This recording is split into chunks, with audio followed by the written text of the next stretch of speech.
বাবা দিদিদের বোনদেরকে আমার প্রণাম এবং প্রীতি শুভেচ্ছা রইল।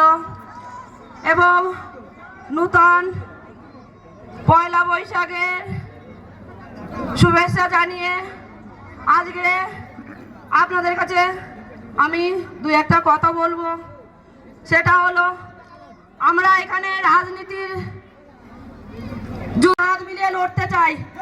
যে সম্মানের লড়াই আজকে শেখ শাহজাহানের মতো মানুষেরা রাতের অন্ধকারে মা বোনেদের তুলে এনে যে সম্মান আজকের রাস্তায় ফেলে নষ্ট করেছে, সেই সম্মান দ্বিতীয় দিন না শেখ শাহজাহান ফিরে এসে নষ্ট করতে পারে, তার জন্য এই লড়াই। আজকের এই লড়াই আমার মা বোন ভাই বাবাদেরকে সাথে নিয়ে আজকের এই লড়াই